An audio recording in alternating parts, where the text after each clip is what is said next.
Online right now for the wonderful series of lecture evening series hosted by ISKCON Chennai. And today being the disappearance day of Sri Gadhadhara Pandit and Sri Bhakti Vinod Thakur, so that's a special lecture by His Grace Dinanath Prabhu. பக்தர்கள் எல்லோருக்கும் மாலை வணக்கங்கள். இன்று ஸ்ரீ கதாதர பண்டிட் அவர்களின் ஸ்ரீ பக்தி வினோத் தாக்கூர் அவர்களின் மறைவு தினத்தை ஒட்டி ஹிஸ் கிரேஸ் தீனநாத் பிரபு அவர்கள் அதையொட்டி உரையாடல் கொடுக்க இருக்கின்றார்கள். So let's welcome Prabhu by humbly chanting the holy name Hare Krishna, Krishna Krishna, Hare Hare, Hare Rama, Rama Rama, Hare Hare. So yes, Prabhu, it's all yours. You can start. Thank you very much, Prabhu. Hare Krishna. Hare Krishna. So thank you all for joining in for today's session, and thanks to ISKCON Chennai Nitaidesh, Chaitanya Nitaidesh for giving me this opportunity to discuss about two great personalities, two very exalted, empowered acharyas of our sampradaya, Bhakti Vinod Thakur and Gadhadhara Pandit. We'll start with the short prayers. Om Jnanatimirandasya Jnananjana Shalakaya Chakshurunmilitam Yena Tasmai Shri Guruve Namaha. Namo Vishnu Padaya Krishna Prasthaya Bhutale Srimate Bhakti Vedanta Swami Niti Namine. Namaste Saraswate Deve Gauravani Pracharine Nitvishesha Shunyavadi Paschatya Deshatarine Vancha Kalpatarubhyascha Kripa Sindhubhaivacha Patitanam Pavanebhyo Vaishvanebhyo Namo Namaha. Jai Shri Krishna Chaitanya Prabhu Nityananda Shri Advaita Gadadhara Shrivasadi Gaur Bhakta Vrinda. Hare Krishna Krishna Krishna Hare Hare, Hare Rama Rama Rama Hare Hare. Mukam karoti vachalam pangum langayate grim yat kripatam vande Shri Guru Dinatarinam. So once again, thank you all. I am no authority to discuss about such great exalted devotees and great personalities, are empowered acharyas of our sampradaya. So if I tend to commit any mistakes, or if I tend to miss out something, if you'd like to add something and correct my mistakes, please feel free to do so. Hare Krishna. எல்லோருக்கும் பிரபு தன்னுடைய வணக்கங்களை கூறுகின்றார்கள்.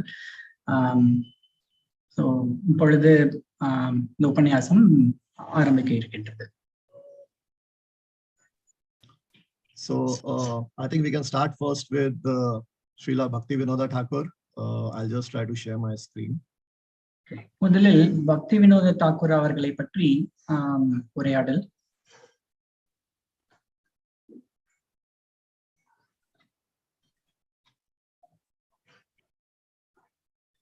I hope my screen is visible. Yes, Prabhu. So the Srila Bhakti Vinod Thakur, and on the right what you see are his worshipable deities, Gaur Gadadhar, which are at Swananda Sukhada Kunj in Navadip. இங்கே படத்தில் காண்பது ஸ்ரீல பக்தி வினோத தாக்கூர் அவர்களுடைய விக்கிரகங்களான கௌர கதாதர் நவத்வீபில் ஸ்வனந்த குஹத குஞ்சத்தில் இந்த விக்கிரகங்கள் அருமையான விக்கிரகங்கள் இருக்கின்றன. We'll start with Bhakti Vinod Thakur's pranam mantra. Namo Bhakti Vinodaya Satchidananda Namine Gaura Shakti Swarupaya Rupanuga Varayate. I offer my respectful obeisances unto Satchidananda Bhakti Vinoda, who is transcendental energy of Chaitanya Mahaprabhu. He is a strict follower of the Goswamis, headed by Srila Rupa. நாம் முதலில் ஸ்ரீல பக்தி வினோத தாக்கூர் அவர்களின் பிரணாம் மந்திரத்தில் இருந்து ஆரம்பிப்போம். அவர் ஸ்ரீ சைத்தன்ய மகாபிரபுவுடைய அந்தரங்க சக்தி ஸ்வரூபமானவர். அவர் ஸ்ரீல ரூப கோஸ்வாமி அவர்களை நன்றாக பின்பற்றி வரும் குரு Goswami. Now, one may ask that why do we need to discuss or glorify the exalted acharyas or personalities from our sampradaya. ஒருவர் கேட்கலாம், எதற்காக பேர்பட்ட ஆச்சாரியர்களின் வரலாற்றை நாம் இங்கே காணவிருக்கின்றோம் என்பதை ஒருவர் வினவலாம். Now there are a few reasons for that. The first and an important one being that Krishna himself gets pleased when we discuss and glorify the prominent acharyas, his prominent devotees. இதற்கு பல காரணங்கள் கூறலாம். முதலாவதாக கிருஷ்ணர் தன்னுடைய நெருங்கிய பக்தர்களை நாம் புகழும் பொழுது அவர் மிகவும் ஆனந்தம் அடைகின்றார். So just like if we praise a son, then the father gets pleased. He would get more pleased than if we praise the father himself. உதாரணத்திற்கு ஒருவரின் தந்தை அவருடைய மகனை நாம் புகழ்ந்து பேசும் பொழுது அவரை புகழ்வதை விட அவர் மகனின் புகழை புகழும் போது அவர் மிகுந்த ஆனந்தம் கொள்கின்றார். When we hear about the acharyas, when we hear about what all they have done for us and their various pastimes, we feel a very strong sense of connection and identity with the parampara. அந்த ஆச்சாரியர் அவர்களுடைய புகழை நாம் பாடும் பொழுது அவர் நமக்கு என்னவெல்லாம் செய்திருக்கின்றார் என்பதை நாம் நினைவு கூர்ந்து பார்க்கும் பொழுது அவருடன் நெருங்கிய ஒரு உறவும் இந்த ஆச்சாரிய பரம்பரைக்கும் உள்ள ஒரு நெருங்கிய உறவும் நம்மால் உணர முடிகின்றது. We feel a very strong sense of connection that we are connected with a very great and authentic sampradaya. ஒரு நேர்மையான ஒரு சம்பிரதாயத்திற்குடைய ஒரு நெருங்கிய உறவை இருப்பது நம்மால் உணர முடிகின்றது. It inspires us to call out to the acharyas and beg for their blessings, beg for their mercy. அது மட்டுமல்லாமல் அந்த உறவின் மூலமாக அவருக்கு நாம் பிரார்த்தனைகள் கூறி அவர்களுடைய ஆசீர்வாதத்தை நாம் கூறலாம். We become grateful for their teachings and it inspires us to go through the struggles of our own life.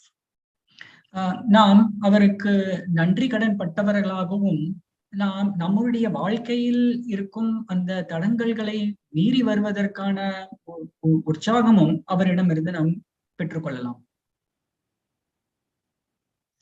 So one such great acharya of our sampradaya is Srila Bhakti Vinod Thakur. அப்படி ஒரு ஆச்சாரியர்கள் நம்ம சம்பிரதாயத்தில் வருபவர் தான் ஸ்ரீல பக்தி வினோத தாக்கூர் அவர்கள். So as we know, ISKCON's founder Acharya, His Divine Grace Srila Prabhupada, his spiritual master Srila Bhakti Siddhanta Saraswati Thakur, his spiritual master Srila Gaurkeshwar Das Babaji, and his spiritual master Srila Bhakti Vinod Thakur.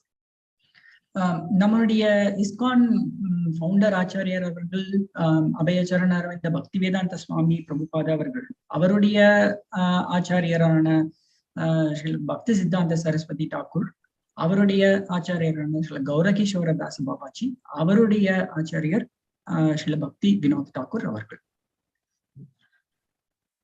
So Srila Bhakti Vinod Thakur, he was a pioneering spiritual leader, a householder, a magistrate, working while India was under the British rule, very prolific preacher, writer, and a poet. Srila பக்தி வினோத் தாக்கூர் அவர்கள் ஒரு ஆன்மீக ஒரு லீடராகவும் இருந்தார்.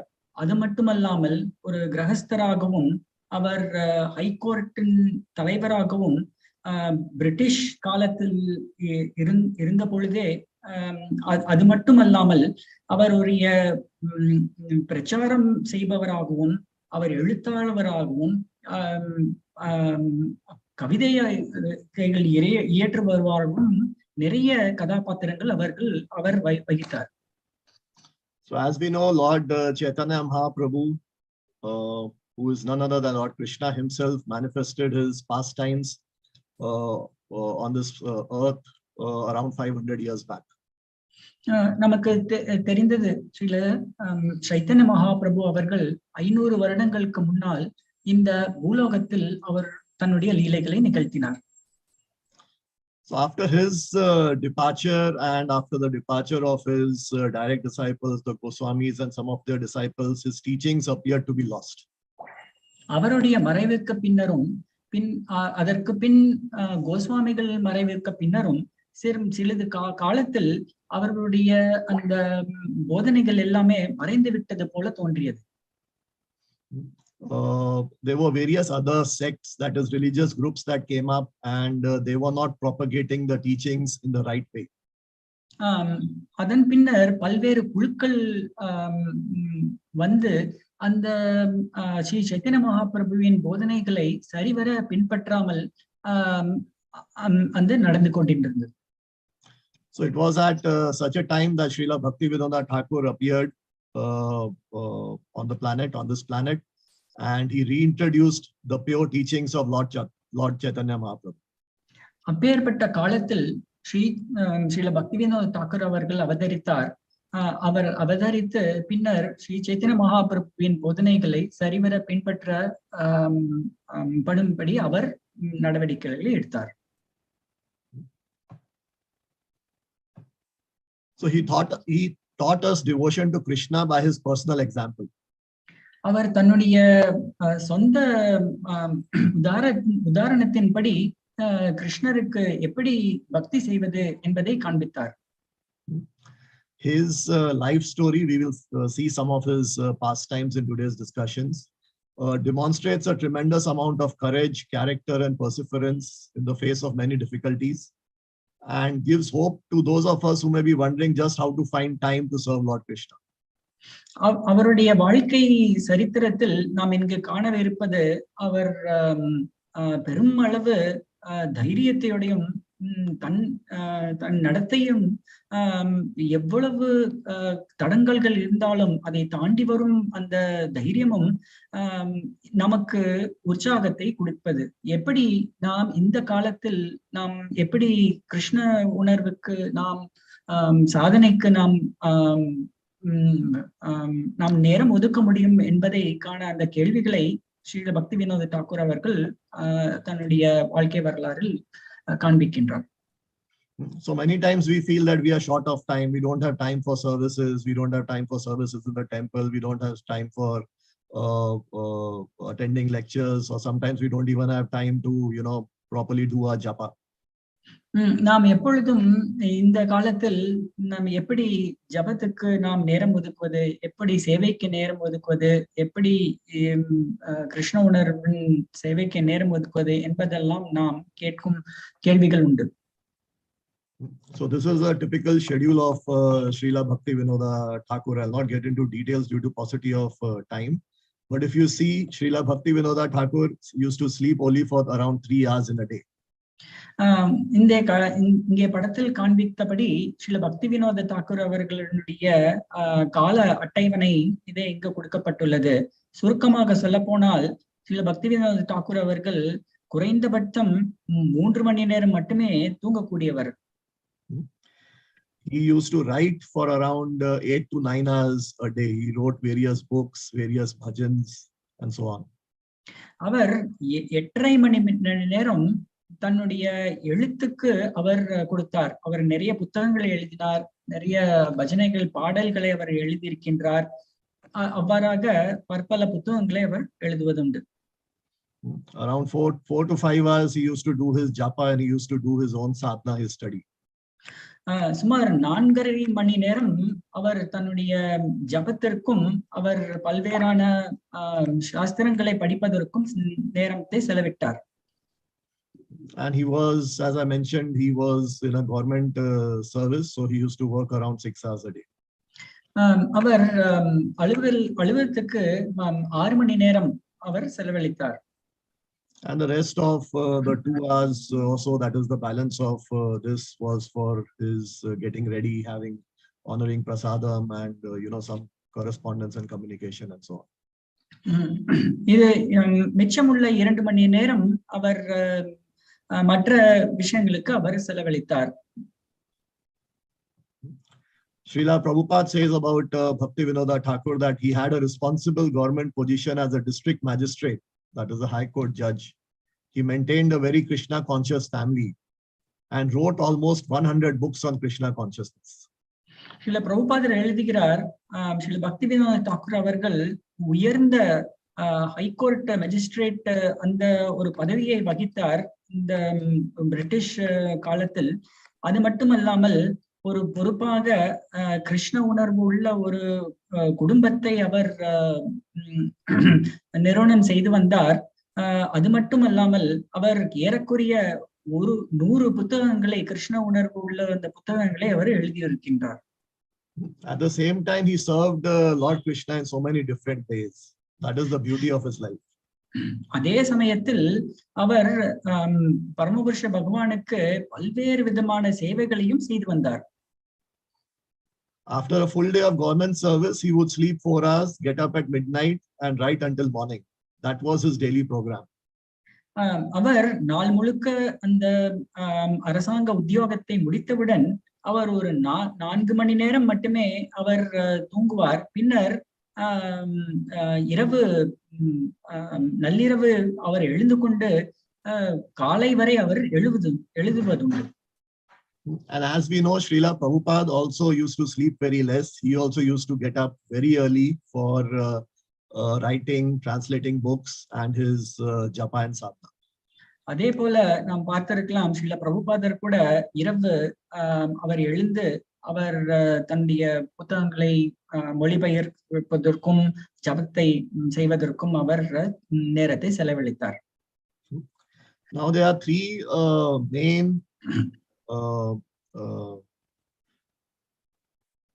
main activities that Srila Bhakti Vinod Thakur did, or his 3 main contributions to our sampradaya. So one is he wrote around 100 authorized spiritual books. Srila பக்தி வினோத தாக்கூர் அவர்கள் 3 பெரிய விஷயங்கள் இந்த நம்ம சம்பிரதாயத்துக்கு கொடுத்தார் என்பதை நாம் சொல்லலாம். முதலாவதாக பார்க்க போனால் அவர் 100 ஏறக்குறைய 100 ஆன்மீக புத்தகங்களை, கிருஷ்ண உணர்வு உள்ள புத்தகங்களை அவர் எழுதுகின்றார். Like some of his popular books are the Jaiva Dharma, Harinam Chintamani, Bhakti Tattva Vivek, Sridham Navdeep Mahatmya, Navdeep Bhavatarangi, and so on. அவர் எழுதிய புத்தகங்களாவது முக்கியமான புத்தகங்கள் ஜைவ தர்மா, ஹரிநாம சிந்தாமணி, பக்தி தத்துவ விவேகா, ஸ்ரீதம், நவதீப் மகாத்மியா, நவதீப் பாவதரங்கினி போன்ற பல புத்தகங்களை அவர் எழுதியிருக்கின்றார். He was very well versed in various languages, and he wrote the books also in various languages, in Sanskrit, Bengali, Oriya, Hindi, Urdu, and English. அது மட்டுமல்லாமல் அவர் பல்வேறு மொழிகளிலும் கலை தேர்ந்தவர். அவர் சமஸ்கிருதத்திலும், பெங்காலிலும், ஒரியாவிலும், ஹிந்தியிலும், உருதுவிலும், இங்கிலீஷ், ஆங்கிலத்திலும் அவர் பல்வேறான புத்தகங்களை அவர் எழுதுவதுண்டு. Today we find it difficult even to learn 1 or 2 languages. இன்றைக்கு பார்க்க போனால் நாம் 1-2 மொழிகளை கற்றுக்கொள்வதே ரொம்ப சிரமமாக இருக்கின்றது. His second major contribution was discovering the birthplace of Lord Chaitanya Mahaprabhu. இரண்டாவது அவருடைய முக்கியமான விஷயம் என்னவென்றால் ஸ்ரீ சைத்தன்ய மகாபிரபுவினுடைய அவதரித்த இடத்தை அவர் கண்டுபிடித்தார். And he introduced various innovative methods of preaching, like he established the Namahatta system of propagating Krishna consciousness. அது மட்டுமல்லாமல் கிருஷ்ண உணர்வை பரப்புவதற்காக பல்வேறான வழிமுறைகளையும் அவர் வகுத்தார். உதாரணத்துக்கு நாமஹட்டா போன்ற அந்த முறையையும் அவரே வகுத்தார். Bhakti Vinod Thakur had also made 3 predictions. பக்தி வினோத் தாக்கூர் அவர்கள் 3 எதிர்காலத்தில் என்ன நடக்கவிருக்கின்றது என்பதை பற்றி அவர் கூறியிருக்கின்றார். The first one was that a personality will soon appear and he will travel all over the world to spread the teachings of Lord Chaitanya.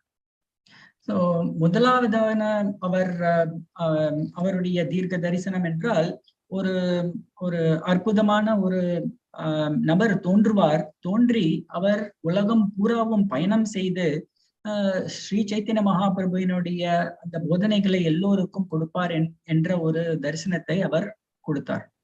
And as we all know, this prediction came true in the form of Srila Prabhupada, who traveled to the West on the instructions of his spiritual master to propagate Krishna consciousness.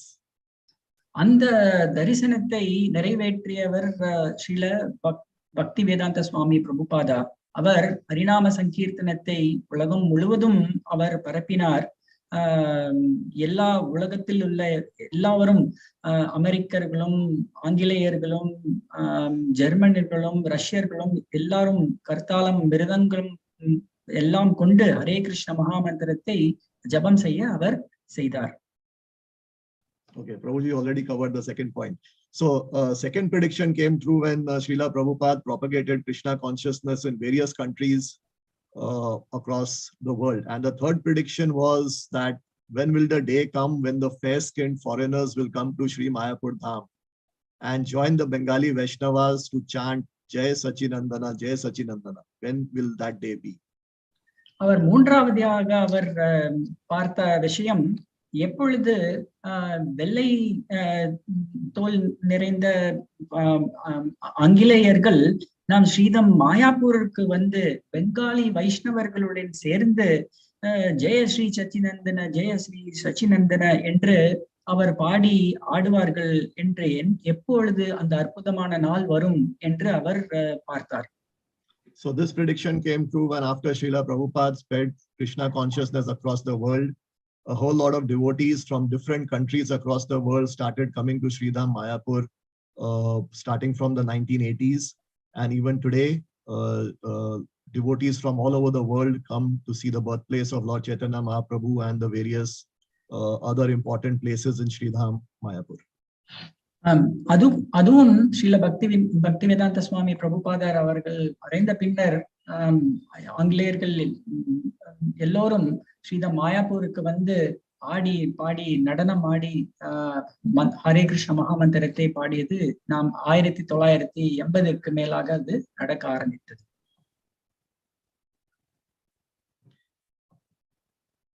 So Srila Bhakti Vinod Thakur was born in 1838 and he was named as Gadhadhara Pandit by his parents, who were he was from a very opulent family.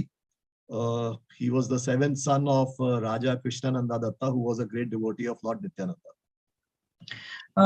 1838 Srila பக்தி வினோத தாக்கூர் அவர்கள் தன்னுடைய பெற்றோருக்கு கேதார்நாத் தத்தா என்ற பெயருடன் அவர் அவதரித்தார்.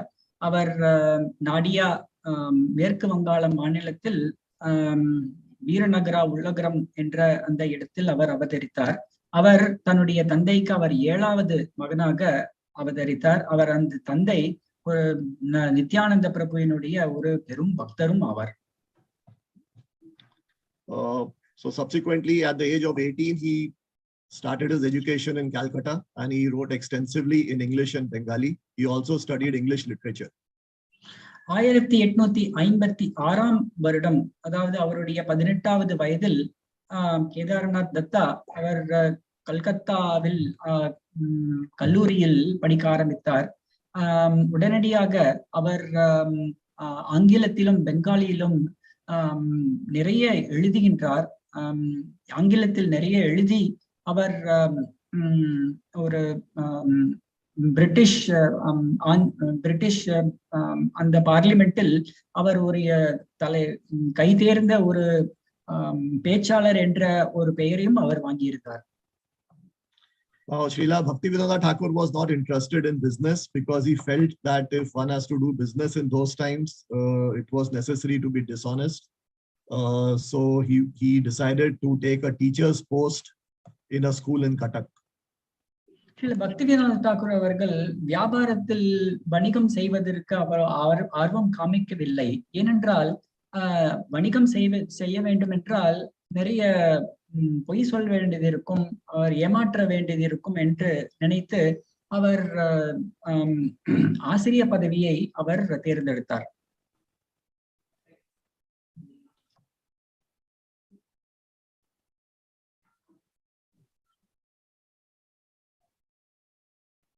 So in 1868, he became the deputy magistrate in Dinanath, West Bengal, which was the highest rank in government that could be held by an Indian person during the British rule. 1868ஆம் ஆண்டில் அவர் மேற்கு வங்காளத்தில் தினாஜாப்பூர் என்ற இடத்தில் அவர் டெபுட்டி மேஜிஸ்ட்ரேட், அதாவது deputy நீதிபதியாக அவர் இருந்தார். அந்த அந்த ஒரு பதவியே ஒரு இந்திய குடிமகனால் ஆங்கிலேய அந்த காலகட்டத்தில் ஒரு உயர்ந்த பதவியை எட்டக்கூடிய அந்த பதவியில் அவர் வகித்தார். So it was at this time that he was able to procure the rare copies of sacred text of Srimad Bhagavatam and also Chaitanya Charitamrita. இந்த காலகட்டத்தில் தான் அவர் ஸ்ரீமத் பாகவதம் மற்றும் கிருஷ்ணருடைய அந்த லீலைகளும் சைத்தன்ய மகாபிரபுவினுடைய லீலைகளும் பற்றிய அந்த புத்தகங்களை அவர் கண்டெடுத்தார். Now, as during his government service, he was transferred to Champarna, during which time his second son was born.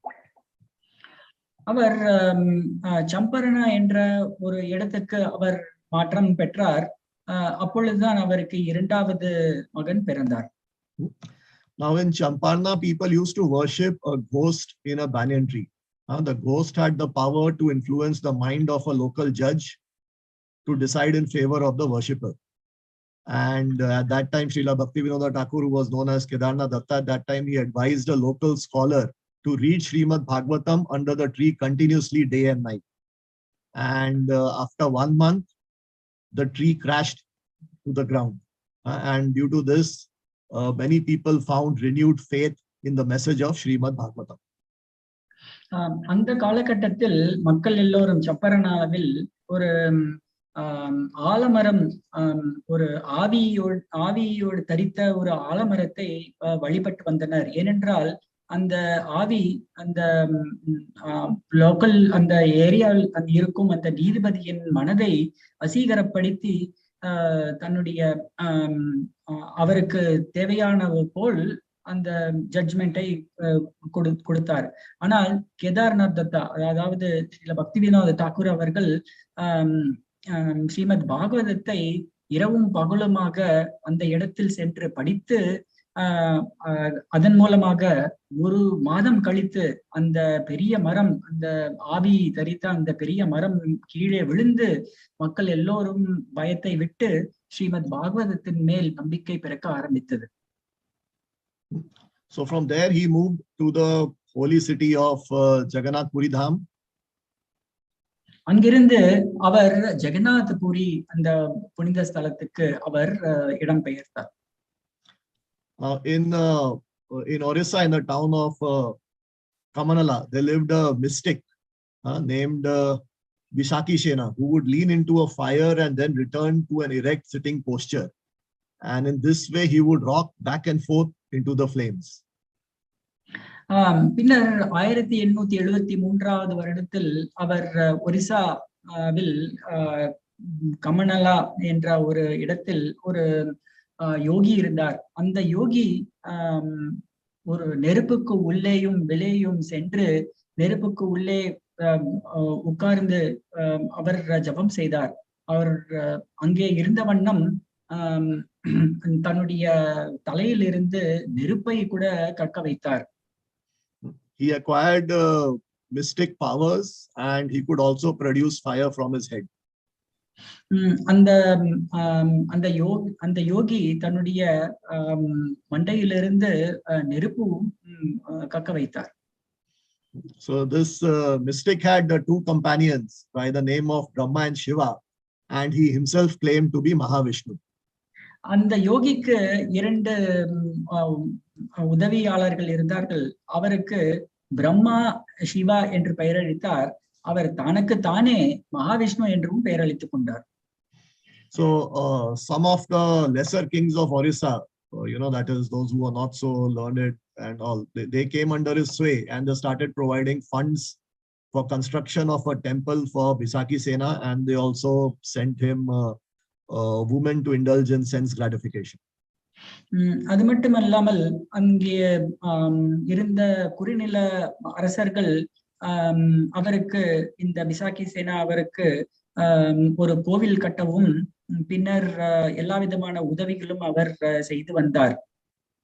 பின்னர் அவருடைய புலனின்பத்திற்கும் அவர்கள் கொடுத்தார்கள். So Bisakhi Sena declared that he would drive the British from the ruling Orissa and he himself would become the king. அவர் பிசாக்கி சேனா இந்த ஆங்கிலேயர்களை இந்த மண்ணிலிருந்து விரட்டி தானே மன்னர் ஆகுவேன் என்று அவர் பிரகடனம் செய்தார். So the Britishers wanted to take action against him, but because of his mystic powers, they were fearful and no one was able to take any action on Bisakhi Sena. ஆங்கிலேயர்கள் அவர் மேல் நடவடிக்கை எடுக்க வேண்டும் என்று முடிவு செய்தார்கள். ஆனால் அவருடைய யோக பலத்தின் பார்த்து அவர்களும் அச்சம் கொண்டார்கள். So at that time, the district commissioner of Orissa, Mr. Ravanshah, he requested Sri Gadhadhara Datta to bring Bisakhi Sena to justice. அச்சமயம் அந்த ஒரிசாவின் கமிஷனர் ஸ்ரீல கேதார் தத்தாவைக்கு அணுகி இவருக்கு நன்றான ஒரு தீர்வு வேண்டும் என்று அவரிடம் முறையிட்டார். So Bisakhi Sena showed him his mystic powers, which generally would have scared off an ordinary person. But Bhakti Vinod Thakur, with his firm belief in Krishna, he was not to be scared. சாதாரணமாக பிசாக்கி சேனா அவருடைய யோக சக்தியின் மூலம் எல்லோரும் பயம் கொள்வார்கள். ஆனால் அவர் ஸ்ரீ கேதார்நாத் தத்தா தன்னுடைய கிருஷ்ண உணர்வின் நம்பிக்கையின் மூலமாக அவர் பயப்படாமல் அவரை எதிர்த்து நின்றார். So in fact, Bhakti Vinod Thakur requested him to come to Puri so that he could receive the blessings of Jagannath and he could receive the blessings of Jagannath in Puri. பக்தி வினோத் தாக்கூர் அவர்கள் பிசாக்கி சேனாவை ஜெகநாத் புரிக்கு வருமாறு அவர் முறையிட்டார். அங்கே வந்து ஜெகநாதருடைய அந்த அருளை பெறுமாறு அவர் வேண்டினார். But Bisakhi Sena was full of pride and he chastised Lord Jagannath. He said, he is only a hunk of wood. I am the supreme person. So why should I come to Puri? அதற்கு பதிலாக பிசாக்கி சேனா தன்னுடைய அகங்காரத்தினால் ஜெகநாதர் யார்? அந்த ஜெகநாதர் அவர் வெறும் மரம்தான், நான் தான் இந்த எல்லாருக்கும் கடவுள் என்று அவர் பிரகடனம் செய்தார். So this made Srila Bhakti Vinod Thakur very angry and he arrested Bisakhi Sena, brought him to Puri and put him in jail, and he was guarded by around 3 dozen constables and 72 policemen. பக்தி வினோத் தாக்கூர் அவர்கள் பிசாக்கி சேனா சொல்வதை கண்டு அவர் ஆத்திரம் கொண்டு அவரை arrest செய்து பூரிக்கு கொண்டு வந்து சிறையில் இட்டார். அவரை ஒரு 24-36 விதமான போலீஸ் காரர்களை வைத்து அவர்களை அங்கே காக்க வைத்தார். So the trial of Bisakhi Sena was held in Puri, which lasted 18 days. 18 நாட்கள் இந்த பிசாக்கி சேனா அவரின் விசாரணை நடந்தது. So thousands of people who were under the influence of Bisakhi Sena gathered outside the courtroom demanding Bisakhi Sena's release. நிறைய பிசாக்கி சேனாவின் ஆதரவாளர்கள் அந்த court வாசலின் முன்னால் நின்று அவர்கள் பிசாக்கி சேனாவை ரிலீஸ் செய்ய வேண்டும் என்று அவர்கள் போராட்டமிட்டார்கள். And during the trial, Bhakti Vinod Thakur's daughter became seriously ill and nearly died. இந்த விசாரணையின் காலத்தில் பக்தி வினோத் தாக்கூர் அவர்களுடைய மகள் மிகுந்த உடல் நலம் குன்றி அவர் இறக்கும் தருவாயில் இருந்தார். But Bhakti Vinod Thakur was very strong and he was not to be scared. So he said, let us all die, but this rascal must be punished. ஆனால் சில பக்தி வினோத் தாக்கூர் அவர்கள் அதற்கும் அஞ்சவில்லை. இறந்தால் நாம் எல்லோரும் இறக்கலாம், ஆனால் இந்த அயோக்கியன் தண்டித்து தீர வேண்டும் என்று கூறினார்.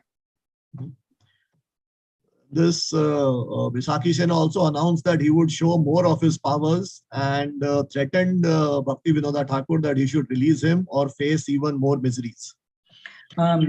பிசாக்கி சேனா அவர் பக்தி வினோத் தாக்கூரை இன்னும் மிரட்டினார். என்னை உடனடியாக விடுவிக்க வேண்டும், இல்லை என்றால் இதற்கும் மேல் நீங்கள் கஷ்டப்பட வேண்டியது இருக்கும் என்று அவர் மிரட்டினார்.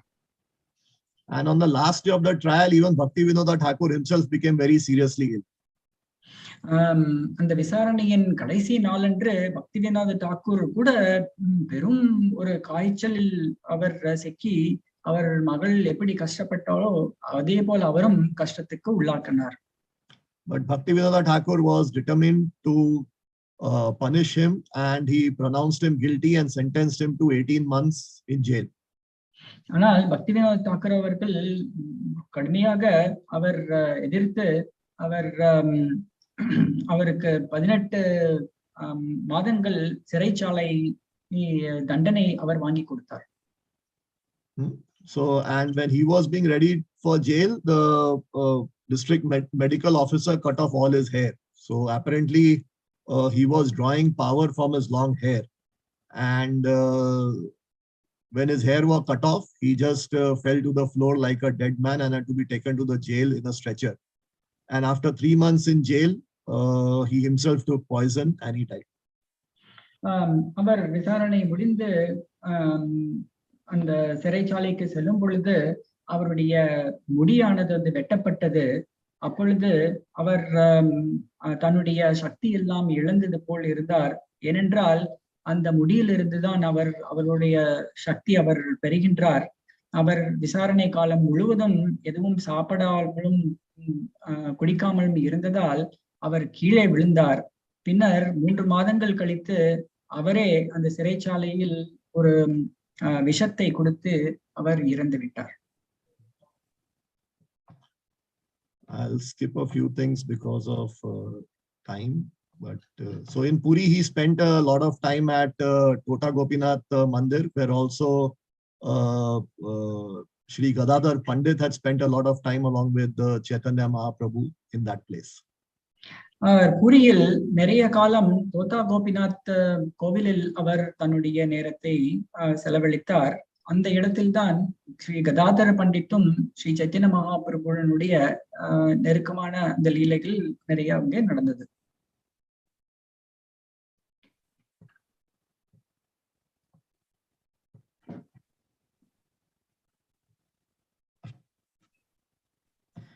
So around 1978 or 79, Srila Bhakti Vinod Thakur took formal Diksha initiation from Vipin Bihari Goswami. Vipin Bihari Goswami was from the line of descendants from Shri Gadhadhara Pandit. 1878 ஆண்டு அவர் ஸ்ரீல பக்தி வினோத் தாக்கூர் அவர்கள் விபின் பிஹாரி கோஸ்வாமி அவர்களிடம் அவர் தீட்சை பெற்றார். அந்த பிபின் பிஹாரி கோஸ்வாமி அவர்கள் ஸ்ரீ கதாதர் பண்டித் அவர்களின் பரம்பரையில் வந்த ஒரு ஆச்சாரியர். Subsequently, he used to travel to Vrindavan, and during such travels, he met Srila Bhakti Vinod Thakur met Srila Jagannath Das Babaji. So Jagannath Das Babaji would, constantly move between Navadip and Vrindavan. And after meeting him, Srila Bhakti Vinod Thakur accepted him as his Siksha Guru. அதன் பின்னர் ஸ்ரீல பக்தி வினோத் தாக்கூர் அவர்கள் விருந்தாவனம் சென்றார். விருந்தாவனத்துக்கும் அவர் நவத்வீபத்துக்கும் இடையிலாக செல்லும் பொழுது அவர் ஸ்ரீல ஜெகநாத் தாஸ் பாபாஜி அவர்களை சந்திக்க நேர்ந்தது. அவர் ஜெகநாத் தாஸ் பாபாஜியை தன்னுடைய சிக்ஷா குருவாக அவர் ஏற்றார். Now we'll discuss the pastime of discovering the birthplace of Lord Chaitanya Mahaprabhu. அடுத்து சைத்தன்ய மகாபிரபுனுடைய அவதரித்த அந்த இடத்தை கண்டுபிடித்த அந்த லீலையை இப்பொழுது நாம் பார்க்கலாம். So somewhere in 1887, Srila Bhakti Vinod Thakur wanted to quit his government service and go to Vrindavan along with his associate Bhakti Bringa Mahashay for the rest of his life. 1877 வருடத்தில் ஸ்ரீல பக்தி வினோத் தாக்கூர் தன்னுடைய அரசாங்க உத்தியோகத்தை விட்டுவிட்டு விருந்தாவனத்துக்கு பக்தி பிரிங்க மகசியா அவருடன் சென்று தன்னுடைய காலத்தை அங்கே கழிக்க வேண்டும் என்று அவர் முடிவெடுத்தார். So one night he had a dream in which Sri Chaitanya Mahaprabhu appeared to him and spoke that you will certainly go to Vrindavan, but first there is some service that you must perform in Navadip. So what will you do about that? ஒரு சமயம் ஸ்ரீ சைத்தன்ய மகாபிரபு அவருடைய கனவில் தோன்றி, நீ விருந்தாவனத்துக்கு அவசியம் செல்வாய், ஆனால் அதற்கு முன்னால் நீ நவத்வீபுக்கு சென்று ஒரு முக்கியமான ஒரு பணி ஒன்று நீ நிறைவேற்ற வேண்டும், அது எப்படி நீ செய்ய போகின்றாய் என்று அவர் கேட்டார். So Bhakti Vinod Thakur then applied for a transfer to Krishnanagar near Navadip, and even though he was getting a higher position in Assam, but still he decided to go to Krishnanagar as the deputy magistrate. அவர் அதன் பின்னர் ஸ்ரீ பக்தி வினோத தாக்கூர் அவர்கள் அசாம் என்ற இடத்தில் அவருக்கு நிறைய சம்பளம் கிடைக்க இருந்திருந்தாலும் அந்த இடத்தை விட்டுவிட்டு அவர் கிருஷ்ணநகர் நவத்வீபுக்கு அருகில் உள்ள அந்த இடத்துக்கு அவர் மாற்றம் பெற்றார். So during his stay in Krishnanagar, Bhakti Vinod Thakur used to go to Navadip and search for the birth site of Lord Chaitanya Mahaprabhu. அவர் கிருஷ்ணநகரில் இருக்கும் பொழுது நவத்வீபத்துக்கு அவர் அடிக்கடி சென்று ஸ்ரீ சைத்தன்ய மகாபிரபுவுடைய பிறந்த இடம் எது என்பதை அவர் விசாரிக்கலாம். One night while he was sitting on the roof of a dharmshala in Navadip and chanting on his beads, he spotted a tala tree. Tala tree, I think, is palm tree. Next to a building which gave a remarkable effulgence. There was a strong light coming from the tal tree. ஒரு சமயம் அவர் நவத்வீபத்தில் அவர் தன்னுடைய ஜபமாலையிலிருந்து ஜபம் செய்து கொண்டிருக்கும் பொழுது அங்கே ஒரு தாள மரம் இருந்தது. அந்த தாள மரத்துக்கு பக்கத்தில் ஒரு இடத்தில் அவர் ஒரு அற்புதமான ஒரு ஒளியை அவர் காண நேர்ந்தது. So he went to the Krishnanagar library and began studying the old documents of Chaitanya Bhagavata, Navadip Dham Parikrama and some old maps of Nadia district. அப்பொழுது கிருஷ்ணநகருடைய அந்த லைப்ரரிக்கு சென்று அவர் பழைய ஸ்ரீ சைத்தன்ய மகாபிரபுனுடைய அந்த சாஸ்திரங்களை எடுத்து பார்க்கலானார். சைத்தன்ய பாகவத், நவத்வீப தாம பரிக்கிரமா, பின்னர் அந்த இடத்தின் உள்ள வரைபடம், நாடியாவின் வரைபடம், அதையெல்லாம் எடுத்து அவர் ஆராய்ச்சி செய்யலாம். So finally he found out that he has discovered the place that he had seen from the Dharamshala rooftop was in fact the birthplace of Sri Chaitanya Mahaprabhu. அவர் அந்த ஆராய்ச்சியின் கடைசியில் அவர் கண்டெடுத்த, அதாவது இதற்கு முன்னர் அவர் சைத்தன்ய மகா ஒரு இடத்தில் இருந்து அந்த அற்புதமான ஒரு ஒளி தோன்றிய இடமே ஸ்ரீ சைத்தன்ய மகாபிரபு அவதரித்த இடமாக இருக்கும் என்று அவர் முடிவெடுத்தார். Now this was also confirmed by his Guru Maharaj Srila Jagannath Das Babaji. இந்த இதுவும் அவருடைய குரு மகாராஜான ஸ்ரீல ஜெகநாத் தாஸ் பாபாஜி அவர்கள் ஊர்ஜிதம் செய்தார். So at that time Srila Jagannath Das Babaji was around 140 years old. அச்சமயம் ஸ்ரீ ஜெகநாத் பாபாஜி அவர்களுடைய வயது 140 வயது ஏறக்குறைய இருக்கும். And because of his advanced age, he could not walk and he could not even see properly, and he had to be carried around in a basket. அவருடைய அந்த வயதிற்கு அவர் தன் நடக்க முடியாமலும் அவர் காண முடியாமலும் இருந்தார். அதனால் அவர் ஒரு கூடையில் வைத்துதான் அவரை எடுத்து செல்ல வேண்டியதாக இருந்தது. So when he was taken to this birthplace of Lord Chaitanya Mahaprabhu in the basket, even though he could not walk or stand or see, by going to the birthplace, he jumped out of the basket and started jumping and dancing. Sri Jagannath Das Babaji அவர்களை இந்த கூடையில் வைத்து அந்த சைத்தன்ய மகாபிரபுவின் அவதரித்த இடம் தன்னில் எடுத்து செல்லுகின்ற போது அவரால் நடக்கவும் முடியாமலும் நிற்க முடியாமலும் பார்க்க முடியாமலும் இருந்தாலும் கூட அந்த கூடையில் இருந்து குதித்து அவர் நடனமாட ஆரம்பித்தார். And also started saying that Eito Nimai Janmabhumi, Eito Nimai Janmabhumi, which means this is the birthplace of Nimai, that is Lord Chaitanya Mahaprabhu. அவர் நடனமாடி அவர் எய்தோ நிமாய் ஜென்மபூமி என்று அவர் பாடினார். அதாவது இதுவே ஸ்ரீ சைத்தன்ய மகாபிரபுவின் அவதரித்த இடம் என்று அவர் பிரகடனம் செய்தார்.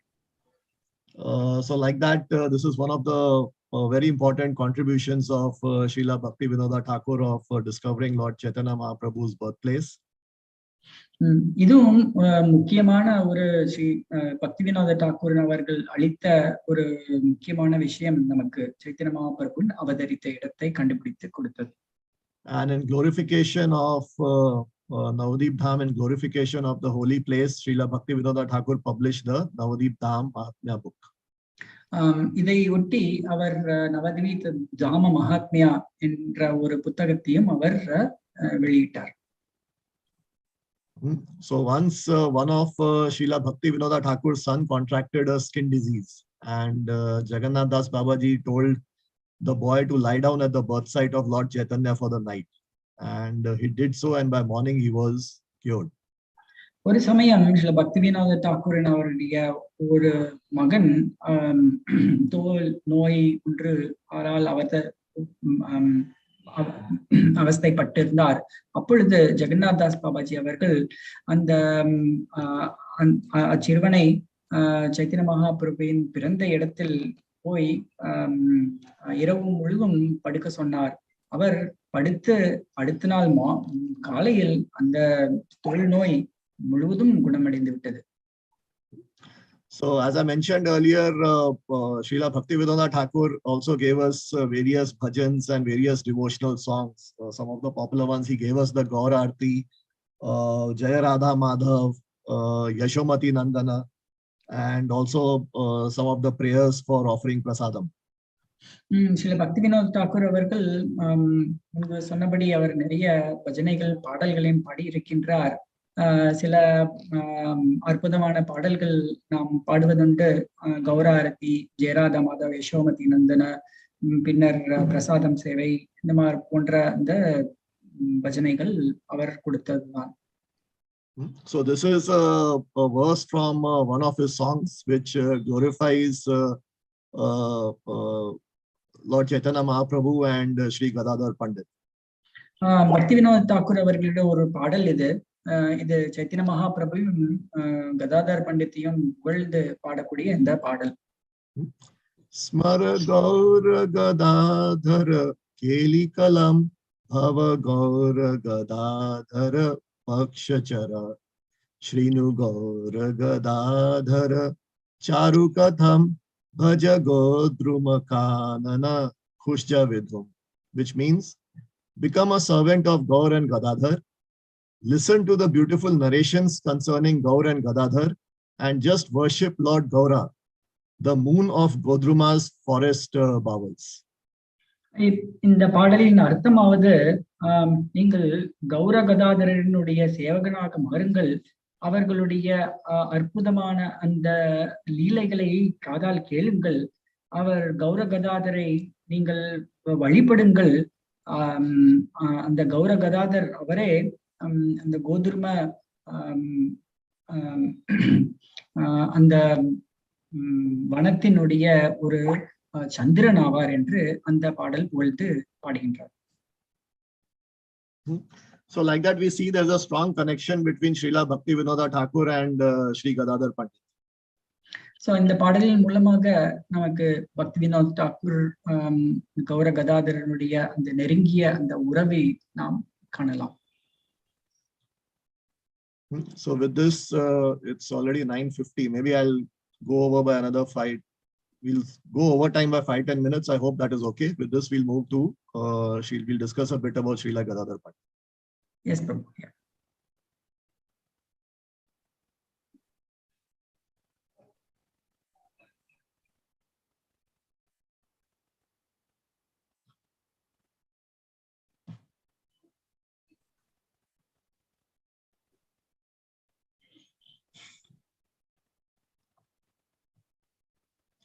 So to assist Lord Chaitanya Mahaprabhu in his pastimes, he had 4 principal associates, as we know them as Pancha Tattva.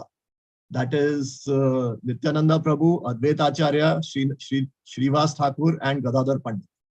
Sri Chaitanya மகாபிரபுவின் லீலைகளை அதிகரிக்கிறதுக்காக அவருக்கு 4 சகாக்கள் உடன் அவர் வந்தார். அதாவது நித்யானந்த பிரபு, அத்வைத ஆச்சாரியர், கதாதர் பண்டிட், ஸ்ரீவாஸ் தாக்கூர். அவரே பஞ்சதத்துவா என்று நாம் அழைப்பதுண்டு. So this is a verse from Chaitanya Charitamrita. Pancha Tattvatmakam Krishnam Bhakta Rupa Swarupakam Bhaktavataram Bhaktakhyam Namami Bhakta Shaktikam. So this means I offer my obeisances unto the Supreme Lord Krishna, who is non-different from his features as a devotee, a devotional incarnation, devotional manifestation, pure devotee, and devotional energy. Sri Chaitanya சரிதாமிரத்தில் இப்படியாக ஒரு ஸ்லோகம் இருக்கின்றது. அந்த ஸ்லோகத்தின் அர்த்தமானது, நான் முழுமுதற் கடவுள் கிருஷ்ணர் தான் ஒரு பக்தராக இருக்கும் வந்த அந்த அவருக்கு என்னுடைய வணக்கங்கள். அது மட்டும் இல்லாமல் அவர் தன்னுடைய பக்த அவதாரத்தின் உடைய தோற்றமும் அவருடைய பக்தருடைய ஒரு வெளிப்பாட்டான அவரையும் ஒரு தூய பக்தரையும் பக்தி அந்த சக்தியையும் நான் வழிபடுகின்றேன் என்பது இந்த ஸ்லோகத்தின் அர்த்தமாகும். So Krishna appeared in the form of his devotee, that is Bhakta Rupa, as Sri Chaitanya Mahaprabhu. கிருஷ்ணர் பக்தரின் ரூபத்தில் வருவதால் அவரை பக்த ரூபம் என்று அழைத்துண்டு. அதுவே Sri Chaitanya Mahaprabhu. As an expansion of a devotee, that was Swarupakam as Nityananda Prabhu. அவர் ஒரு பக்த ஸ்வரூபகம், அதாவது ஒரு பக்தரின் அவதாரத்தமாக அவர் தோன்றுகின்றார். அதுவே ஸ்ரீ நித்யானந்த பிரபு ஆவார். And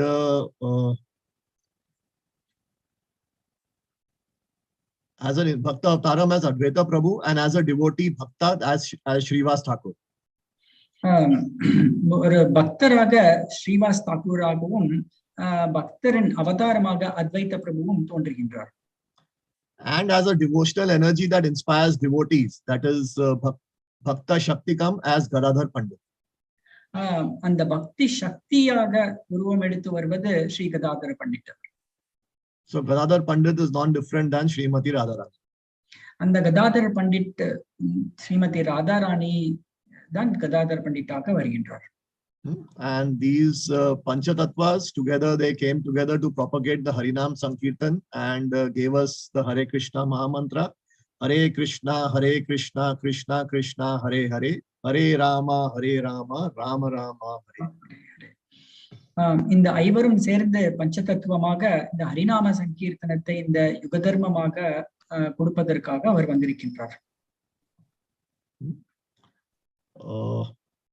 Now, before reciting the Hare Krishna mantra, because we tend to commit offenses during our recitation, so to nullify the effect of the offenses or seek mercy from the Panchatatvas, because they are very merciful, we first recite the Panchatattva mantra.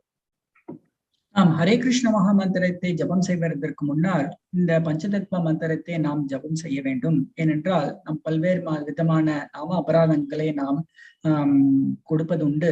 அந்த அபராதத்திலிருந்து நம்மை காத்துக்கொள்ள இந்த பஞ்சதத்துவ மந்திரம் நாம் ஜபம் செய்ய வேண்டும்.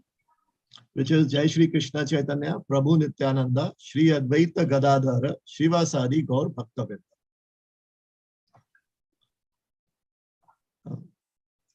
Now again in Chaitanya Charitamrita there's another verse which says that Gadhadhara Pandit, he is the 4th branch and is described as an incarnation of the pleasure potency of Shri Krishna, which is, as I mentioned earlier, Srimati Radharani. No one therefore can equal him. Sri Chaitanya சரிதாமிரத்தில் Gadadhar பண்டித்தை பற்றி விளக்கம் இருக்கின்றது. கதாதர் பண்டித் அவர்கள் 4வது கிளை என்று குறிப்பிடப்பட்டுள்ளது. அவர் வேறு கிருஷ்ணரின் அவருடைய அந்தரங்க சக்தி, அவருடைய ஹலாதினி சக்தியின் ஸ்வரூபம் என்று கூறப்பட்டுள்ளது. அதனால் வேற எவரும் அவருக்கு நிகர் இல்லை என்று கூறப்பட்டுள்ளது.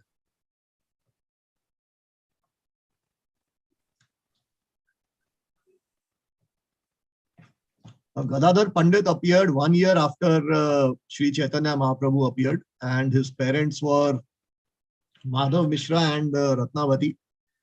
They later moved to Navadip, and Gadhadhara Pandit was born in Navadip. Gadhadhara Pandit Sri Chaitanya Mahaprabhu அவதரித்து ஒரு வருடம் பின்னர் அவர் அவதரித்தார். அவருடைய பெற்றோர்கள் மாதவ் மிஸ்ரா, ரத்னாவதி அவர்கள் இருவரும் சட்டகிராம் அந்த இடத்தில் இருந்து பின்னர் நவத்வீப்பை அவர் சென்றடைந்தார். சோ அவர் கதாதர் பண்டிட் நவத்வீபத்தில் அவர் அவதரித்தார். So both of them together in their childhood, Lord Chaitanya Mahaprabhu and Sri Gadhadhara Pandit, they were inseparable. தன்னுடைய இளம் வயதில் கதாதர பண்டித்தும் சைத்தன்ய மகாபிரபுவும் நெருங்கிய நண்பர்களாகவும் அவர்களை பிரிக்க இயலாத ஒரு நண்பர்களாகவும் இருந்தார்கள். They were very much attached to each other. அவர்கள் ஒருவருக்கு ஒருவர் மிகவும் நெருக்கமாக இருந்தார்கள். They attended school together. அது மட்டும் இல்லாமல் அவர்கள் இருவரும் பள்ளிக்கு சேர்ந்தே சென்றார்கள். They would walk home together. பின்னர் பள்ளியிலிருந்து வீட்டுக்கு வருவதற்கும் சென்றே வருவார்கள். They would study together. அவர்கள் படிக்கவும் சேர்ந்து படிப்பார்கள். They would take bath in the Ganga together. அவர் கங்கைக்கு சென்று ஸ்நானம் கூட ஒரே இடத்தில் ஒரே நேரத்தில் அவர்கள் எடுப்பார்கள். They could not bear to be separated from each other for even a moment. ஒரு நிமிடம் கூட அவர்கள் இருவரையும் நாம் பிரிக்க இயலாது.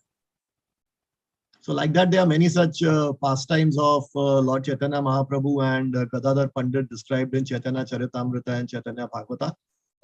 Due to paucity of time, I will go through one pastime, which is of the Tota Gopinath temple, because that's also a common connection between Gadhadhara Pandit and Bhakti Vinod Thakur. Both of them spent quite a bit of time in the Tota Gopinath temple in Puri. Sri Chaitanya சரிதாமிரத்தும் Chaitanya பாகவதத்திலும் Gadadhara பண்டித்துக்கும் Chaitanya மகாபிரபுக்கும் உடைய நெருங்கிய அந்த உறவினை பற்றி நிறைய விவரங்கள் இருக்கின்றன. ஆனால் நேரம் உண்மையால் ஒரே ஒரு லீலை மட்டும் நாம் பூரியில் தோத்தா கோபிநாத் மந்திர் இடத்தில் நாம் அந்த லீலையை பற்றி நாம் பார்ப்போம். So I don't have any write up on that. I'll just narrate the pastime. நாம் அந்த லீலையை நான் இப்பொழுது நாம் கூறுகின்றேன்.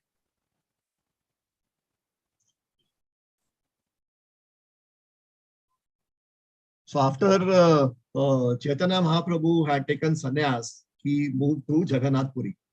சைத்தன்ய மகாபிரபு சந்நியாசம் எடுத்தவுடன் ஜெகநாத் புரிக்கு அவர் சென்றார். And Sri Gadhadhara Pandit accompanied the Lord to Puri and engaged himself in service of Sri Tota Gopinath. Gadadhar பண்டிட்டும் உடனே சைத்தன்ய மகாபிரபுடன் சென்றார். பூரிக்கு சென்று தோத்தா கோபிநாத் இந்த கோவிலில் இந்த தோத்தா கோபிநாத்துக்கு அவர் சேவை செய்ய ஆரம்பித்தார். Sri Tota Gopinath is an extremely beautiful deity of Lord Krishna. தோட்டா கோபிநாத் ஒரு அற்புதமான கிருஷ்ணரின் அவர் விக்கிரகம் ஆவார். And it is also a very unique deity because that is the only deity of Krishna which is in a posture of sitting down. அது ஒரு குறிப்பிடத்தக்க ஒரு விக்கிரகம். ஏனென்றால் அந்த ஒரு விக்கிரகம் தான் கிருஷ்ணர் உட்கார்ந்த வண்ணம் இருக்கின்றார். So one day Lord Chaitanya Mahaprabhu was feeling intense separation from Krishna. ஒரு நாள் ஸ்ரீ சைத்தன்ய மகாபிரபு கிருஷ்ணரிடம் இருந்த அந்த பிரிவு நிறைய வாட்டியது. And he started digging the ground, crying out, where is my prana? அவர் அந்த மூடிலேயே அவர் இந்த நிலத்தை தோண்ட ஆரம்பித்தார். எங்கே என்னுடைய பிராணம் எங்கே, எங்கே என்னோட பிராணம் எங்கே என்று அவர் தேடினார். And in the process of digging the ground, he discovered or he unearthed this enchanting deity of Tota Gopinath. அப்பொழுது அவர் அந்த பரவசத்தில் அந்த மண்ணை தோண்டிய பொழுது கிடைத்த அந்த விக்கிரகம் தான் தோட்டா கோபிநாத். அந்த விக்கிரகம் Lord Chaitanya Mahaprabhu named the deity Tota Gopinath because it appeared in a garden, and in Oriya language a garden is known as Tota. So that's how the deity got the name Tota Gopinath. அந்த விக்கிரகத்துக்கு சைத்தன்ய மகாபிரபு தோட்டா கோபிநாத் என்று பெயரளித்தார். ஏனென்றால் ஒரியா அந்த மொழியில் தோட்டா என்பது ஒரு அழகிய ஒரு வனம். அந்த வனத்தில் அவர் கண்டெடுத்ததால் தோட்டா கோபிநாத் என்று அவர் பெயர் கொடுத்தார். And Lord Chaitanya Mahaprabhu gave this deity to Sri Gadhadhara Pandit to serve. பின்னர் அந்த தோட்டா கோபிநாத கதாதர் பண்டித்துக்கு அளித்து நீ இதை சேவை செய்வாயாக என்று அவர் கூறி கொடுத்தார். And every day in the temple of Tota Gopinath, Sri Gadhadhara Pandit would recite Srimad Bhagavatam, and Lord Chaitanya Mahaprabhu along with his associates would relish the nectar of Bhagavatam. தினந்தோறும் அந்த தோட்டா கோபிநாத் கோவிலில் கதாதர் பண்டிட் அவர்கள் ஸ்ரீமத் பாகவதத்தை அவர் உரைப்பதுண்டு. சைத்திர மகாபிரபு அவருடைய சகாக்களும் அங்கே வந்து இந்த பாகவதத்தை கேட்டு மகிழ்ந்தார்கள். So on one occasion, Lord Nityananda had come to Puri to meet with Lord Chaitanya Mahaprabhu and other devotees. ஒரு சமயம் நித்யானந்த பிரபு பூரிக்கு வந்திருந்தார். சைத்தன்ய மகாபிரபு அவருடைய சகாக்களையும் பார்க்க. And after meeting Lord Chaitanya Mahaprabhu, Lord Nityananda Prabhu also visited the temple of Tota Gopinath and met Gadhadhara Pandit. அச்சமயம் அவர் Dota கோபிநாத்துக்கு வந்து கதாதர பண்டிட்டையும் அவர் சந்தித்தார். Lord Nityananda had brought with him some rice and some dress for Tota Gopinath. அச்சமயம் நித்யானந்த பிரபு தோட்டா கோபிநாத்துக்கு சிறிது அரிசியும் அவர் சில வஸ்திரங்களும் கொண்டு வந்தார். The rice was of such good quality that Gadhadhara Pandit inquired from Lord Nityananda if it was procured directly from Vaikuntha. அந்த அரிசியானது மிகவும் அருமையாக இருந்ததால் கதாதர் பண்டிட் அவர் கேட்டார் நித்யானந்த பிரபுவிடம், நீங்கள் வைகுண்டத்திலிருந்து நேரடியாக இந்த அரிசியை பெற்று வந்தீர்களா என்று அவர் கேட்டார். And Gadhadhara Pandit made a delicious preparation of the rice. அதை வைத்து கதாதர் பண்டிட் ஒரு அறுசுவை உணவை தயாரித்தார். And at that time, Lord Chaitanya Mahaprabhu also arrived over there and jokingly questioned as to why he was not invited.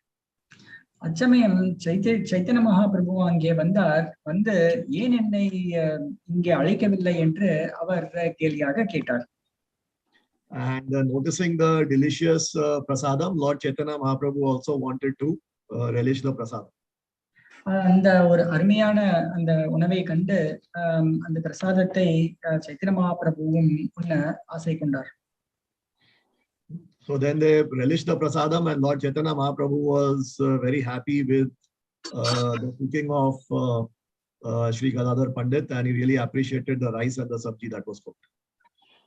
அந்த பிரசாதத்தை சாப்பிட்டு மகிழ்ந்து அருமையான அந்த கதாதர் பண்டிட் சமைத்த அந்த சாதமும் சப்ஜியும் அவர் மகிழ்ந்து சாப்பிட்டு அவரை பாராட்டினார். So he said that he had never tasted anything like that before, and he glorified Gadhadhara Pandit, saying that in Vaikuntha, Sri Gadhadhara Pandit would be the one who would be cooking for Krishna. அவர் அந்த பிரசாதத்தை சாப்பிட்டு மகிழ்ந்து அவர் சொன்னார், இதுவரையும் நான் இப்பேற்பட்ட ஒரு பிரசாதத்தை நான் சாப்பிட்டதே இல்லை என்று கூறி வைகுண்டத்தில் சமைப்பது கதாதர் பண்டிட் தான் என்று அவர் கூறினார். So like that, Lord Chaitanya Mahaprabhu and Gadhadhara Pandit used to enjoy very loving pastimes with each other. இவ்வாறாக சைத்திர மகாபிரபு கதாதர் பண்டிட்டும் தன்னுக்கு ஒருவருக்கு ஒருவர் அந்த உரையாடல் அருமையான உரையாடல் அவர்களுடைய. Now after Lord Chaitanya Mahaprabhu departed, he ended his pastimes in this world. Sri Gadhadhara Pandit was greatly saddened by the separation. Chaitanya மகாபிரபுவின் மறைவிற்கு பின்னர் கதாதர பண்டிட் மிகவும் சோகத்தில் ஆழ்ந்தார். So he became very weak and he could not even serve his deity, the beloved Tota Gopinath, properly. அவர் மிகவும் மெலிந்து அவர் சக்தி இழந்து அவர் காணப்பட்டார். அதனால் அவர் தோட்டா கோபிநாத்துக்கு சரிவர சேவை கூட செய்ய முடியாமல் இருந்தார். He could no longer gather the strength to get up, to garland, to dress Tota Gopinath, to garland him, and to serve him. அவருக்கு சக்தி அவ்வளவு குறைந்து விட்டது. அவரால் எந்திரிக்க கூட முடியவில்லை. அவரால் தோட்டா கோபிநாத்துக்கு மாலை கூட அணிவிக்க முடியாமல் இருந்தார். So till that time, Tota Gopinath was in a standing posture, so he was quite tall. அது வரைக்கும் தோட்டா கோபிநாத் அவர் நின்று கொண்ட அந்த கோலத்தில் மட்டும்தான் இருந்தார். So Sri Gadhadhara Pandit was really pained that he could not even serve his beloved Tota Gopinath properly. Gadadhar பண்டித்துக்கு தோட்டா கோபிநாத்துக்கு சேவை செய்ய முடியவில்லையே என்று மனம் வெந்து இருந்தார். So he was wondering what to do when one night in the dream Tota Gopinath appeared before him and assured him that he would become a bit short, slightly shorter, so that Gadhadhar Pandit can continue serving. தோட்டா கோபிநாத் கதாதர் பண்டித்தின் கனவில் தோன்றி, நீங்கள் கவலைப்பட வேண்டாம், நான் உங்களுடைய சேவையை ஏற்றுக்கொள்வேன், அதற்காக நான் என்னுடைய உயரத்தை குறைத்துக் கொள்வேன் என்று அவர் கூறினார். There is another version that since Sri Gadhadhar Pandit could not serve Tota Gopinath properly, he was thinking of giving Tota Gopinath to someone else to serve. இன்னொரு வெர்ஷன் உள்ளது. அதில் தோட்டா கோபிநாத் சேவை செய்ய முடியவில்லை என்ற காரணத்தால் அந்த தோட்டா கோபிநாத்தை வேறொருக்கு கொடுக்கலாம் என்று கதாதர் பண்டிட் எண்ணினார் என்பதாகவும் கூறப்பட்டுள்ளது. But Tota Gopinath wanted service only from Sri Gadhadhar Pandit. ஆனால் தோட்டா கோபிநாத்துக்கு கதாதர் பண்டித்தின் சேவை மட்டும்தான் ஏற்றுக்கொள்ள வேண்டும் என்று இருந்தது. So the next day when Gadhadhar Pandit woke up and he went to Tota Gopinath's room, he saw the amazing sight that the Lord was now in a sitting posture. மறுநாள் எழுந்து கதாதர் பண்டிட் அந்த விக்கிரகத்துக்கு முன்னால் செல்லும் பொழுது அவர் ஆச்சரியத்துடன் பார்த்தார். அவர் நின்ற கோலத்திலிருந்து உட்கார்ந்த கோலத்தில் அவர் மாறிவிட்டார். And since then, Lord Tota Gopinath is present in Puri in this beautiful sitting posture. அந்த காலத்திலிருந்து இதுவரைக்கும் தோட்டா கோபிநாத் உட்கார்ந்த கோலத்திலே எல்லாருக்கும் காட்சியளிக்கின்றார். When Lord Chaitanya Mahaprabhu ended his pastimes, he merged into Tota Gopinath. So one can see a silver lining, silver mark on the leg of Tota Gopinath, which is where Lord Chaitanya Mahaprabhu apparently merged with. Chaitanya மகாபிரபுவின் மறைவு தோட்டா கோபிநாத் கோவிலில் நடந்தது. அவர் தோட்டா கோபிநாத்தின் விக்கிரகத்துக்குள் சென்று அவர் ஐக்கியம் அவருடன் ஆயிட்டார். அவருடைய பாதத்தில், கமல பாதத்தில் ஒரு வெள்ளி நிறமான ஒரு கோடு நமக்கு புலப்படும். அதன் வழியாக தோட்டா கோபிநாத்தின் சைத்தன்ய மகாபிரபு சென்றார் என்பது ஐதீகம். And when we visit Puri, if we get a chance to go to Tota Gopinath's temple, then in the morning time, the pujari shows us the silver mark on the knee where Lord Chaitanya Mahaprabhu merged with the deity. நாம் புரிக்கு சென்று Dota Gopinath கோவிலில் நாம் செல்ல நேர்ந்தால் காலையில் பூஜாரி நமக்கு இந்த Dota கோபிநாத்தின் பாதத்தில் உள்ள அந்த சில்வர், அதாவது அந்த கோடு நமக்கு காண்பிப்பார். And today is the disappearance day of Srila Bhakti Vinod Thakur and Sri Gadhadhara Pandit. And on this day, let us pray to both the exalted, empowered acharyas to help us, to have their mercy on us and help us in a journey of Krishna consciousness. இன்று பெரும் ஆச்சாரியர்களான ஸ்ரீல பக்தி வினோத் தாக்கூர் மற்றும் கதாதர் பண்டிட் அவர்களின் மறைவு தினத்தை ஒட்டி நாம் எல்லோரும் அவர்கள் இருவரின் பாத கமலங்களில் நாம் பிரார்த்தனை செய்து கொள்வோமாக. அவர்களுடைய ஆசிகள் நமக்கு இந்த கிருஷ்ண உணர்வில் முன்னேறுவதற்காக நமக்கு அந்த ஆசிகள் நமக்கு வேண்டும் என்று நாம் மன்றாடி கேட்டுக்கொள்வோம். So with this, I would like to end my discussion. If there are any comments, I know I'm sorry I've already exceeded the time, but we had 2 topics to cover and there was quite a lot. So apologies for exceeding the time, and thank you very much for patiently listening. If there are any comments or thoughts, we can discuss that. Thank you. Hare Krishna. இத்துடன் என்னுடைய உரையை முடித்துக் கொள்கின்றேன்.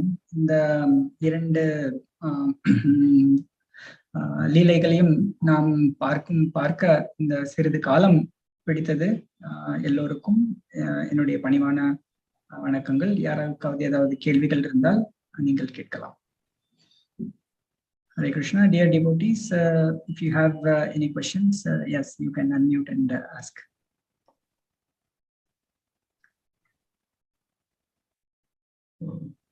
Thank you very much, Prabhuji, for your wonderful narration of the beautiful pastimes of Bhakti Vinod Thakur and Gadhadhara Pandit on the disappearance day. So recalling these incidents again and again, and the mouth of devotees, it is always the nectar is increasing. So thank you very much, Prabhu, for your wonderful time. Hare Krishna. Hare Krishna. So let us, so if devotees, if you have any questions, yes, you can comment or anything, you can unmute. So otherwise, so as a token of gratitude from ISKCON Chennai, so let us thank His Grace Dinanath Prabhu by loudly chanting Hare Krishna Mahamantra, Hare Krishna, Krishna Krishna, Hare Hare, Hare Rama, Rama Rama, Hare Hare. Vancha kalpatarubhyascha kripa sindhu bhayevacha patitanam pavanebhyo vaishnavebhyo. Thank you very much, Prabhuji, once again. Hare Krishna.